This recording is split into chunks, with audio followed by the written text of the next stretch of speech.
작가님, 여기는 좀 별천지네요. 여기가 어디죠? 여기가 휴양림 상단이라고들 사람들이 그렇게 부릅니다. 그런데 예전에는 여기를 왕방골이라고 하는데, 원심에는 왕방골. 예, 그래서 왕이 들어가면은 기운이 대단하다 그래서 왕이 타고 다니는 그 말의 방울 소리라고 됩니다. 그래서 이 그래요? 산 꼴짝에서 그 산이 지세가 좋아가지고 포용력도 뛰어나고 그렇게 여러 가지가 좋은 자리죠. 그래서 6.25 전후로 해서는 여기 빨치산이 여기에서 훈련을 하는 연병장으로 쓰기로 했고. 빨치산들은 여기 교육장이다, 그죠? 예, 연병장으로 쓰기도 했고. 그때부터도 이렇게 지세가 펑펑한, 이렇게. 펑펑한 게 넓었고, 가에 전부 이렇게 바람을 가려줘가지고, 굉장히 무풍지대라 그럴까요? 진짜? 그리고 능선 위에 보초 하나만 서면 다 지킬 수 있게끔 되어 있으니까. 그렇네요. 예, 그래고. 진짜 명당이다, 그죠? 따뜻하게 푹 꺼져서. 예, 그 이후에는 그 전에는 여기서 쇠를 많이 구웠어요. 그래서 세부리터. 그러니까 원석을 가져와 불을 떼가지고 분리를 해가지고 재련을 했다. 재련이죠. 그걸 갖다가 세부리터라고 이렇게 얘기합니다. 세부리터가 여기 있었고, 그리고 숯가마도 있었고. 제가 처음에 들어왔을 때는 여기 조그만 초막이 하나 있었는데 약초를 캐는 노인이 그냥 살고 있었어요. 그러니까 조그만한 움막에다가 돌 2개 놓고 위에 약간 거슬린 냄비 하나 얹혀 있었고, 장화 한 그리에다가 그냥 꽃갱이 하나가 척추 산중에 있었을 때. 전재산이네. 그때 여기가 그런 것을 모르고 덤치는 지고 한참 올라오니까 산골짜기에 집이 하나 있고, 그 다음에 그 사람은 인정은 드물고 신발만 하나 있어가지고, 여기 이런데 천년묵은 여우가 살다가 이래 나를 호리려고 있는구나 생각하면서 섬뜩해서 좀 지나가면서 돌아보면 그 집이 없어지면 여우집인데 돌아보니까 집이 있더라고요. 그래서 여우집은 아니구나 그랬어요. 그럼 요 길이 681 고지로 가는 길이다, 그죠? 예. 저게 모노레일도 해놨고, 그죠? 예, 그렇습니다. 예.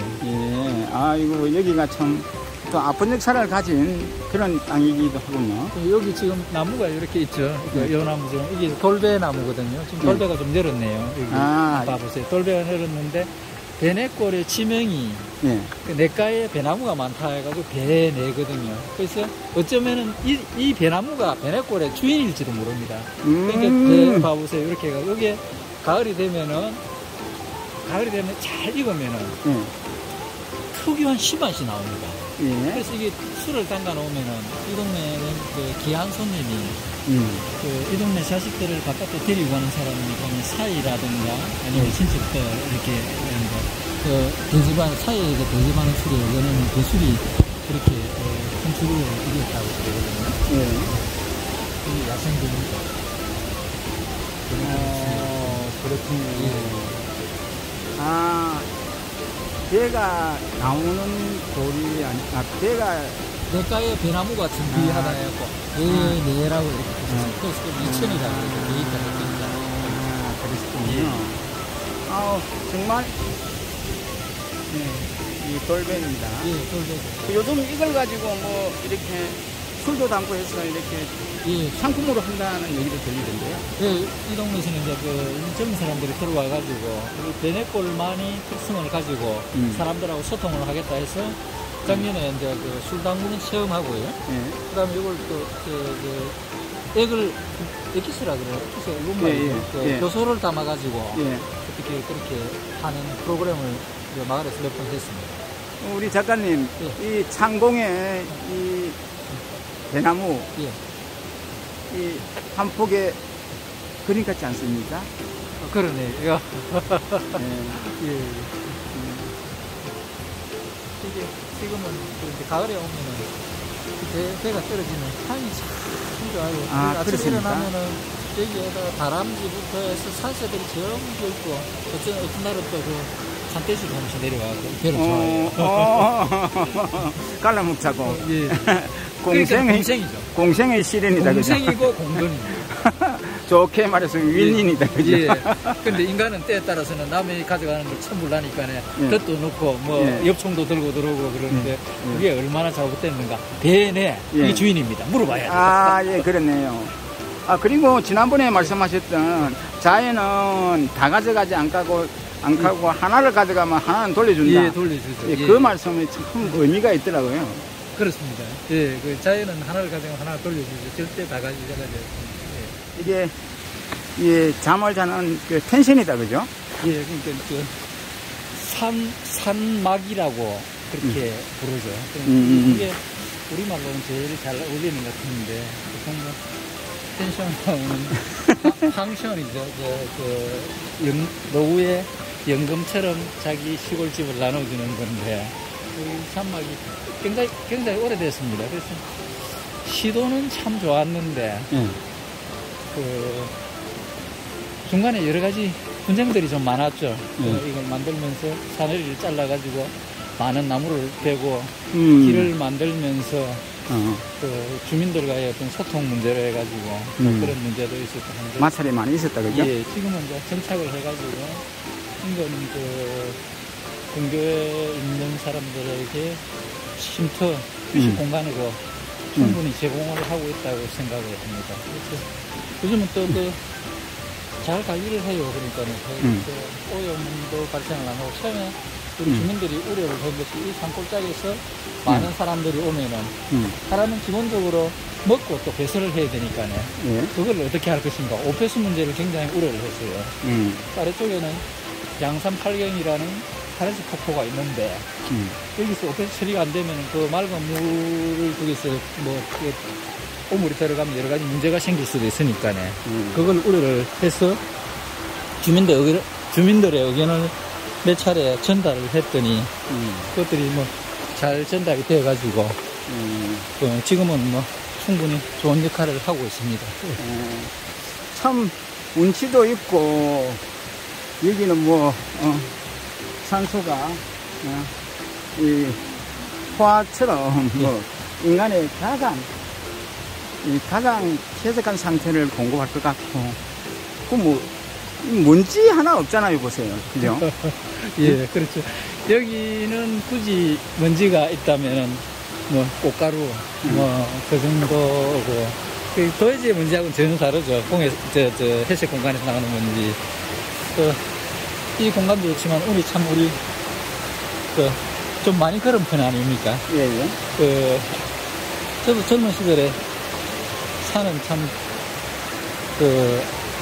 많이 타기도 하고, 그런 대로 잘 타면서 힘들었던 적이 참 많았었는데, 나이가 들면서 힘든 게 적어졌어요. 그래서 체력도 그렇고 여러 가지가 전부가 지금이 젊은 시절보다 못할 때인데 왜 그럴까 생각을 했더니 젊은 시절에는 젊은 헬기만 가지고 이 산이 몇 메다인데 몇 시간에 가야 되겠다고 그러고 어떤 출발하기 전에부터 계획이라는 걸 해가지고 마음에 짐을 많이 지니까네 힘들었던 적이 있는데 지금은 그냥 오늘 못 가면 내일 가고 그 다음 또 정상 못 가면 그냥 가지 그랬는데 정상까지 안 가본 적도 없었고 정말 자유롭게 갖고 다리가 아픈 적이 없습니다. 그래서 산에서는 짐을 내려놓고 가야 되는데 등에 지는 짐이 아니고 마음의 짐 하는 생각입니다. 그래서 어떤 사람들은 그럽니다.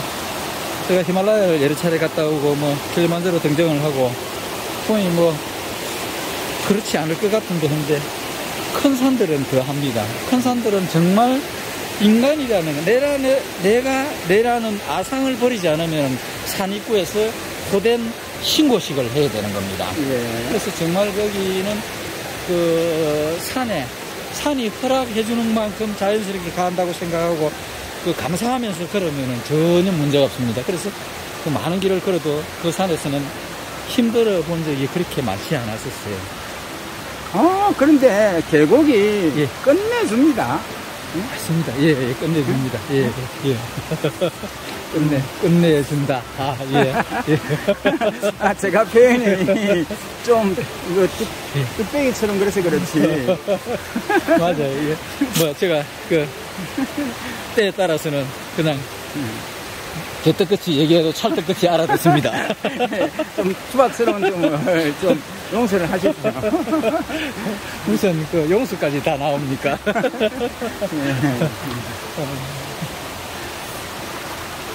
정말 맑은 물이 뭐 벌컥벌컥 마셔도 아까도 마셨지만 예. 마셔도 배탈이 안 날 것 같고 이렇게 이제 쭉 이렇게 걷다 보면은 나이도 들고 자연에 있다 보면은 세상에 모든 것이 우연이라는 것이 없다는 생각을 참 많이 합니다. 예. 하면서 그래서 뭐 자업자득이라는 얘기도 있는데 이런 얘기가 있습니다. 그 뭐 유머이기는 하지만은 그 어느 신부님께서 이 세상에 하직을 하시고 저 세상을 가는데 길이 멀어서 한참 가다가 보니 그 배고파서 어느 식당에 들렸더니 식당에서 밥을 먹으려고 앉았더니 식당 종업원이 신부님 식사는 셀프입니다. 그래서 신부님이 그 창거리를 그 접시를 들고 가니까 다른 사람들이 서빙을 받고 있습니다. 그래서 신부님이 신기해가지고 저 아주머니 저 사람들은 왜 서빙을 받습니까? 하니까 그 사람들은 전생에 그 신도였기 때문에 스님이 그 신부님에게 많은 걸 했기 때문에 서빙을 받는데 신부님은 늘 얻어묻으니까 셀프입니다. 그랬어요. 그러니까 신부님께서 참 생각해 보더만은 먼저 가신 우리 주교님은 어떻게 됐나 해가 걱정이 돼서 우리 주교님은 가니까는 그분은 배달 갔습니다. 그래 워낙 많이 얻어먹어가지고 유머이긴 하지만 그 유머가 우리한테 전화 메시지가 많습니다.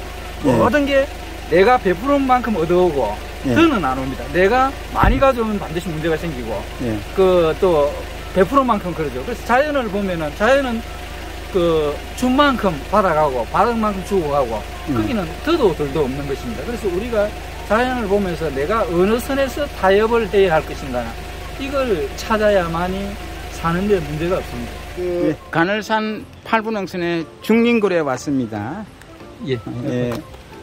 우리 작가님 여기가 천주교 성지네요. 예, 그렇습니다.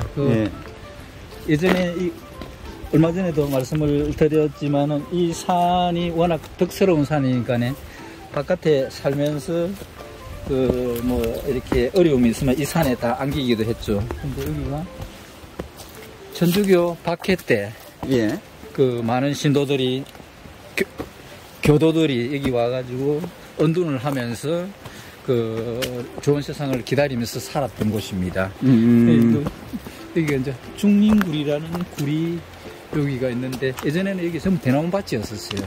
대나무요? 예, 산죽이라 그러죠. 산죽. 산죽 밭 속에 이렇게 굴이 있으니까네 그 찾지를 못했는데 그 이전에도 이 굴을 뭐 여기 사는 사람들이 여러 용도로 활용을 했을 겁니다. 그래서 뭐 때에 따라서는 그 산방 일을 하는 사람들도 활용을 했는데 그 천주교 박해 때 대원군이 세국을 하면서 특히 그 대원군이 천주교 신도들을 탄압을 하자 그 외국 신부님이 우리나라에서 돌아가셨어요. 그러니까 그걸 보복하기 위해서 인천 앞바다에다 군함을 갖다 놨고 병인양요죠. 병인양요 군함을 갖다 놨고 대원군을 협박을 했습니다.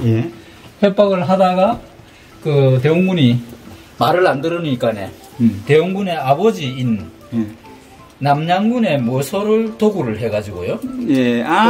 맞죠. 남양군의 모소가 하늘이 내린 2대 천자지지라 그럽니다. 저 충청도의 예산 덕산에 있는 곳입니다. 거기에 묘소를 도구를 했습니다. 도구를 했는데 대원군이 그걸 알고 묻을 때 석회를 많이 넣어서 결국 도구를 못했죠. 지금 여기서 굴이 잘 안 보이는데 조금 올라가면 저렇게 보이는데 예전에는 이 굴 주변에 대밭이 산죽밭으로 되어 있었던 것 같습니다. 그래서 중림굴이라고 하는데 실제 높이는 1.2m 정도밖에 안 되는데 폭이 약 7m 정도 되는 안에 들어가면 꽤 넓은 동굴입니다. 이 굴은 뭐 천주교하고 연관지어서 이렇게 뭐 얘기하지 않을 수가 없습니다. 병인양요 때 그 대원군이 세국 정책을 하면서 여러 가지의 그 외부 세력들을 이렇게 배척을 했죠. 그러면서 제일 탄압을 많이 받은 게 천주교들입니다. 그래서 그때 많은 천주교들이 이렇게 고통을 받고 외국 목사가 우리나라에서 또 뭐 이렇게 처형이 되는 경우가 있고 이래서 그 대원군이 매후 노예해가지고 뭐 천주교를 탄압했던 것들이 병인박해, 기해박해, 경신박해 이런 얘기가 많습니다. 여기서 주로 활동한 분들은 김영재 베드로라는 분과 그분의 아버지 그리고 그분의 그 여동생 김아다다라는 분이 이렇게 김아가다라는 분이 이렇게 많이 세간에 알려졌습니다.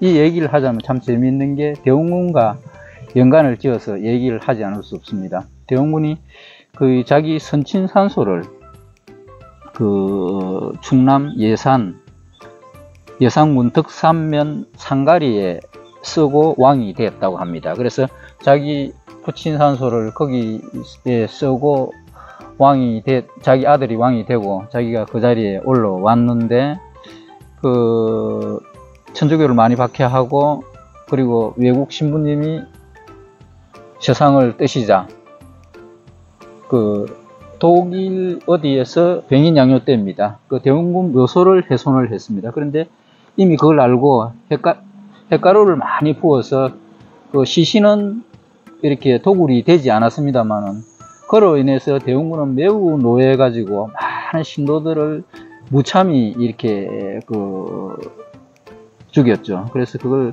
경인박해라고 그러는데 그 박해를 피해서 이 동굴에서 많은 사람들이 어렵게 뭐 목기도 깎아가지고 아니면은 뭐 토기도 만들어가지고 숯을 구워서 언양장에 내다 팔아서 묵고 그렇게 조금씩 살았다고 합니다. 특히 그 김영재 베드로 분이 그 체포돼 가지고 포도록에 체포되어가 갈 무렵에 그 자기 아버지 김상인 그리고 여동생 김아가다가 같이 잡혀가다가 중간에 포도의 어떤 그 난행으로 인해서 아가다는 도망을 쳐서 이 동굴에 왔답니다. 그리고 그 이후에 여기서 살면서 바깥을 한 번씩 나가면은 참 신비롭게도 이 첩첩산중에 밤에 나가는데 누가 등불을 밝혀줬다는 기이한 얘기도 있을 정도로 그 천주교 측면에서는 의미가 깊은 곳입니다. 산이 얼마나 포용력이 대단한가 하는 것들요. 그래서 그 많은 사람들을 안아서 이렇게 이게 이제 대제공소라고 되어 있죠. 대제공소라고 되어 있고 기록들이 쭉 있습니다.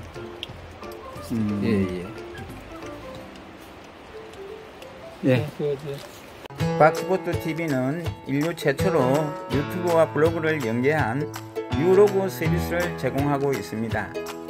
각 채널을 통해서는 즐겁고 유익한 볼거리 및 정보 제공으로 정서 함량과 교양 정진을 기하고 블로그에서는 프로스모 입장에서 공정하게 가성비 높은 맛집, 아늑한 힐링 카페, 편안하고 쾌적한 펜션 등을 소개하고 있사오니 여행하실 때 참고하시면 많은 도움이 되리라 봅니다.